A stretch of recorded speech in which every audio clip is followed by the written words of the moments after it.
তোমাকে না একটা কথা বলতাম। কি কথা বলো? একটা ঘটনা ঘটে গেছে বুঝছো। কি ঘটনা ঘটছে? তোমার ভাই কি আবার নতুন মেয়ে নিয়ে বাসা চলে এসেছে? ও না পালায় বিয়ে করে ফেলছে। কি?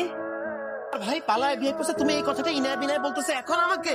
হ্যাঁ, এই পরিবার আমার কোনো মূল্যই নাই, আমার কথার কোনো দাম নাই। কি করব বলো, ওর হাতে নাকি সময় নেই। বাহ, কি আমাকে ছাড়া যেহেতু তোমার ভাই পালায় বিয়ে করে সুখে আছে, তোমার পরিবারের সাথে আমার কোনো যোগাযোগ থাকবে না। এটা তুমি কি বললা? আমি ঠিকই বলতেছি। আমি যদি বলি এই সব দোষ তোমার, আমার দোষ? এখানে আমার দোষ কোথায়? তুমি যদি প্রথম দিন বাপটি দেখে বাপটির খুদ না ধরতা তাহলে তো বিয়েটা ওই দিনে হয়েছে। এই যে এতক্ষণ ধরে মানুষকে নিয়ে যে খুদ খুদ বলতেছো, নিজেরা কখনো নিজেদেরকে আয়নায় দেখছো? শিউলি, তুই কাইন্ডলি যা, তুই আমাদের কথা মতো ঢুকতেছিস কেন? এই যে তুমি বিয়ের 7 বছর হয়ে গেছে, বাচ্চা কাচ্চা দিতে পারছো? দিতে পারো নাই, অথচ মানুষের খুদ নিয়ে কথা বলতেছো। মানুষের খুদ ধরা বন্ধ করে নিজেদের খুদ গুলো একটু নিয়ে চিন্তা ভাবনা করবে।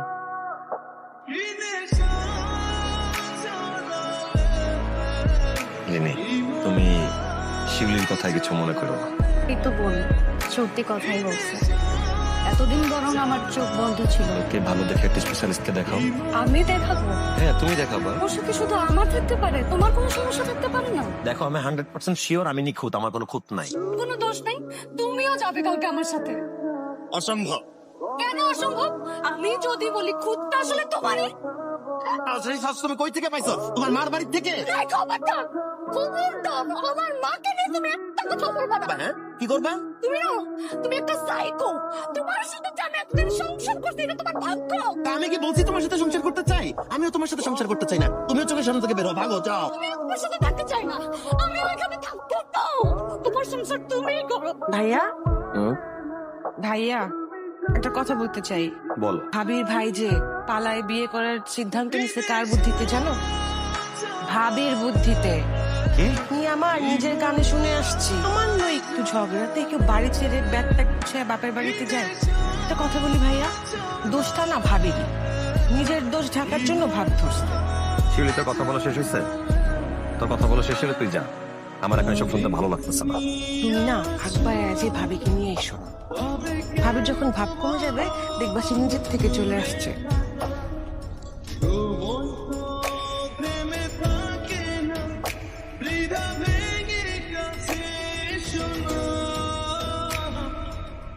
মারির জীবনে এরকম অনেক ঝামেলা হয়, তুমি বলি কি তুই ফিরে যা। তুমি এটা কি কথা বললাম? সামান্য ব্যাপার, ও আমার গায়ে হাত তুলছে। আপু তো ঠিকই বলতেছে, ওর মতো পাগল আর ভাইয়ের সাথে তো সংসার করা যায় না।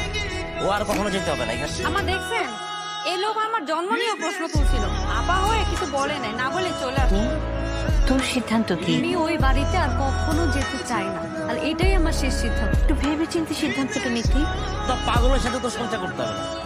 আমি তোর ভাই এখনো বাইচে আছি, এই জায়গায় থাকি। সংসার ভেঙে ফেলা অনেক সহজ, কিন্তু একটা সংসার করা অনেক কঠিন। তার আগের মাথায় এমন অনেক সিদ্ধান্ত নিয়ে থাকি যা পরে বুঝতে পারি আমরা কতটা ভুল করে ফেলি। আপুকে একটু একলা থাকতে দাও, চলো আমরা বাইরে যাই। হ্যাঁ আপু, তুই রেস্ট কর।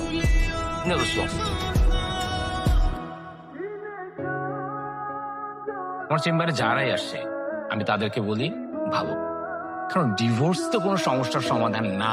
উকিল সাহেব, আমি আমার ডিসিশন ডিটারমাইন, আপনি প্লিজ কাজটা করেন। উকিল সাহেব, আমারও সেম মতামত। আমি আপনাদের ফাইল রেডি করতেছি, আপনারা 3 মাসের সময় পাবেন, কারণ এখন আপনারা আগের মাথায় একটা ডিসিশন নিতেই পারেন, কিন্তু আপনাদের যখন মনটা শান্ত হবে তখন ভাববেন যে না, আমরা যে ডিসিশনটা নিতে যাচ্ছি সেটা আপনারা চাইলে 3 মাস পরে আপনাদের ডিসিশন চেঞ্জ করতেই পারেন। ওকে? চিনি, তুমি আর একটু ভাবো, ডিসিশন আর আগে একটু ভেবে নাও। এখন আর কোনো সময় নাই, আমি যা ভাবার সেটা অনেক আগেই ভেবে ফেলছি। যে মানুষ ভাবে সে নিখুঁত, সেটা আর যাই হোক সারাটা জীবন সংসার করা যায় না। চলে যাচ্ছিস, যাওয়ার আগে একটা কথা বলেছি, আমি তোমাকে সত্যিই অনেক ভালোবাসি। আমার ভালোবাসায় কোনো খুঁত ছিল না, তুমি আমাকে সত্যি একদিন খুঁজবা, কিন্তু যেদিন খুঁজবা সেদিন আর তুমি আমাকে পাবা না।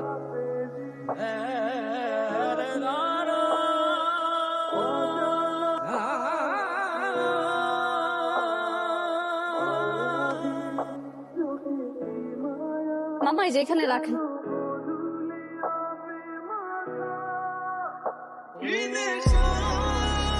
রিনি, তুমি এখানে? কেমন আছো? এই তো ভালো। তুমি? এই তো চলে যাচ্ছে। তুমি এইখানে? ও, আমার মেয়ে স্কুলে পড়ে। মেয়ে কেমন হয়েছে দেখতে? তোমার মতো নাকি তার বাপের মতো? সবাই তো বলে আমার মতোই নাকি হয়েছে। তা তোমার হাজবেন্ড কি করে? ও, ও তো এক্সপোর্ট ইম্পোর্টের বিজনেস করে। তোমাকে একটা কথা বলা হয় নাই। হ্যাঁ, বলো না। দোষটা আসলে আমারই ছিল। তুমি চলে যাওয়ার পরে আমি টেস্ট করাই। আমার কারণেই কখনো বাবা হইতে পারবো না। মানুষের কত খুদ ধরে বেড়ায়, শরীরের ভিতর যে এত বড় একটা খুদ বাসায় বাঁধছে কখন আমি নিজেই বলতে পারি। বাচ্চা জন্ম দেওয়ার সময় আমার মনটা মারা যায়। ওর সন্তান আমার কাছেই বড় হচ্ছে। আমি আমার ভুলের কারণে জীবনে সবকিছু হারায় ফেলছি। এখন আর আফসোস করে লাভ নাই, বুঝছো? আমাদের জীবনটা আসলে এমনই, সব কিছুরই একটা শেষ আছে। আমার কি মনে হয় জানো, তোমার আর আমার জীবনটা ওই পর্যন্তই ছিল। আম্মু, বাবা, পড়াশোনা করেছ? আমি তাহলে আজকে আসি। আল্লাহ হাফেজ। চলো মা।